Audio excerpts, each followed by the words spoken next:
আসসালামু আলাইকুম। আমার আজকের রেসিপি সবজি চিকেন ফুরে ভরা মোমো, যা আপনি তেলে ভেজে বা ভাপে দিয়ে দুইভাবেই খেতে পারবেন। নাজমাস রসই করে সবাইকে ওয়েলকাম জানাচ্ছি। তাহলে হাতের কাছে থাকা উপকরণ দিয়েই সহজভাবে বানিয়ে ফেলি। প্রথমে চুলায় একটা ফ্রাই প্যান বসিয়ে দিলাম। দিয়ে দিলাম 4 টেবিল চামচ রান্নার তেল। দিয়ে দিলাম হাফ কাপ পেঁয়াজ কুচি।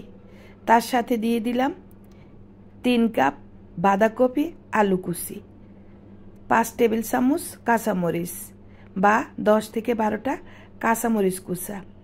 কিছুক্ষণ ভেজে নিয়ে 1 চার চামচ ধনিয়া পাউডার, হাফ 4 চামচ জিরা পাউডার দিয়ে দিলাম। এখন মিনিট 2 মতো ভেজে নিব। চুলা কিন্তু মিডিয়াম হাইয়ে রাখতে হবে, না হয় সবজি থেকে পানি বের হয়ে যাবে। এখন দিয়ে দিব আমি 1.5 কাপ চিকেন কিমা। আর চিকেনের এই বুকের অংশ আমি আদা রসুন সামান্য লবণ দিয়ে সিদ্ধ করে হাত দিয়ে ছিঁড়ে ছিঁড়ে নিয়েছি, একটু কিমার মতো করে। কিমাটা দিয়ে ভালোভাবে নেড়ে মিশিয়ে দিলাম। এখন দিয়ে দিব 2 টেবিল চামচ সয়া সস। সয়া সসটা দিয়ে দিব 1 চার চামচ চিনি। এখন ভালোভাবে নেড়ে নিব। 1 মিনিটের মতো এভাবে আমি নাড়তে থাকব। 1 মিনিট নাড়ার পর দিয়ে দিব 2 টেবিল চামচ টমেটো সস। এখন দিয়ে দিব ছোট 1 টুকরা লেবুর রস। লেবুর রস দিয়ে আবারও নেড়ে সব কিছু ভালোভাবে মিশিয়ে নিব। চুলা কিন্তু মিডিয়াম হাইয়ে রেখেছি। ভালোভাবে মেশাতে হবে। সব কিছু যখন মেশানো হয়ে গিয়েছে, এখন লবণটা চেক করে নিব। আমি কিন্তু লবণ দেই নাই, কারণ সব কিছুতে হালকা লবণ ছিল। স্বাদ মতো লবণ দিয়ে দিলাম। দিয়ে ভালোভাবে নেড়ে মিশিয়ে নিয়েছি। আমার ফুর কিন্তু রেডি। বেশ খানিকটা ধনিয়া পাতা দিলাম। এখানে আমি দেশি বিলেতি 2 ধরনের ধনিয়া পাতা দিয়েছি। সুন্দর একটা গ্রান বের হবে এই নাস্তা থেকে। চুলা অফ করে দিয়ে নেড়ে ছেড়ে নিলাম। এখন একটা বাটিতে তুলে ঠান্ডা করে নিব। সবগুলো পুর আমি একটা বাটিতে এভাবে তুলে নিলাম। পরবর্তী ধাপে চলে আসলাম। চুলায় একটা হাঁড়ি বসিয়ে আমি 2 কাপ পানি দিয়ে দিলাম। তার সাথে দিয়ে দিলাম স্বাদমতো লবণ, 2 টেবিল চামচ রান্নার তেল। যখন ভালোভাবে বলক চলে আসবে দিয়ে দিব হাফ কাপ সুজি। সুজিটা কিন্তু কাঁচা, টালা না। আর 1 কাপ ময়দা দিয়ে একটা ডো তৈরি করে নিব। আমরা সিদ্ধ আটার রুটি যেভাবে তৈরি করার জন্য ডো তৈরি করি, ওই রকম। চুলা অফ করে দিয়েছি। এখন চুলার উপরে রেখে আরও মিনিট খানিক এভাবে নেড়ে নিব। যখন ডোটা একটু মোটামুটি ঠান্ডা হবে, তখন ডোটাকে ভালোভাবে মধ্যে একদম রুটি পরোটার ডো যেভাবে মতি এভাবে লম্বা করে নিব। এখন ছোট ছোট রুটির গোলা কেটে নিব। এভাবে আমি সবগুলোকে রুটির ছোট ছোট গোলা কেটে নিব। এখন হাত দিয়ে গোল গোল করে রুটির গোলার শেপ দিয়ে নিব। সবগুলোকে আমি এভাবে গোল করে শেপ দিয়ে নিয়েছি। এখন এরকম ছড়ানো একটা প্লেট নিলাম।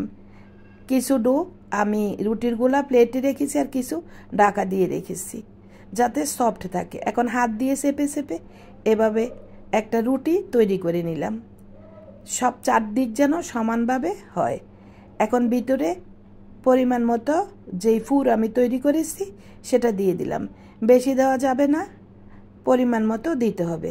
এখন সুন্দরভাবে অবশ্যই দেখে বুঝে গিয়েছেন, চেপে চেপে এভাবে আমি মুখটা সিল করে দিব, বন্ধ করে দিব, যাতে কোনো ফাঁকা না থাকে। না হয় যখন আমি তেলে ভাজবো ভিতরে তেল ঢুকে যাবে বা ফুর বের হয়ে তেল নষ্ট হয়ে যাবে। এভাবে সম্পূর্ণ প্লেন করে দিলাম। এখন এই যে দেখছেন একটা শোন, কি বলে আপনাদের ভাষায় আমি জানি না, আমি এটাকে শোন বলি। একটা শোন দিয়ে এভাবে আমি কেটে কেটে ফুলের শেপ দিয়ে নিব। অবশ্যই দেখে বুঝে গিয়েছেন। এইভাবে চাপ দিয়ে পুরা মোমোটার মধ্যে আমি দিয়ে দিব। মোমো তো বিভিন্ন ডিজাইনের হয়, আমি এই ডিজাইনই করে নিলাম। এটা একদম সহজ, আপনি একটু ভালোভাবে খেয়াল করলেই পেরে যাবেন। এরকম করে আমি সুন্দরভাবে গোল করে রেখে দিলাম। আরও একটা আপনাদের বোঝার সুবিধার্থে দেখিয়ে দিচ্ছি। এই যে দেখেন, এভাবে হাত দিয়ে চেপে চেপে সুন্দর করে একটা ছোট রুটি করে নিলাম। করে নিয়ে মাঝখানটাতে আমি পরিমাণ মতো পুর দিয়ে দিব। বড় ছোট আপনারা আপনাদের পছন্দ মতো করতে পারেন, আর এতটুকু করলেই দেখতে সুন্দর লাগবে মোমোটা। এই যে লক্ষ্য করেন কিভাবে আমি চেপে চেপে মুখটা সিল করে দিচ্ছি, যাতে কিছুতেই ভিতরে পুরটা বের হয়ে না আসে। আর হাতের কাছে থাকা যেই সব উপকরণ আমাদের ঘরে সবসময় থাকে, তা দিয়ে এই মজার নাস্তাটা বানিয়ে আপনি পরিবারের সবাইকে নিয়ে খেতে পারেন। সবাই আপনার প্রশংসা করতে বাধ্য হবে। ভাপে দিয়েও খেতে পারেন, রাইস কুকারে বা চুলায়, আর তেলে ভেজেও খেতে পারবেন, বা ফ্রিজে বানিয়ে দীর্ঘ সময় সংরক্ষণও করা যাবে ডিপ ফ্রিজে।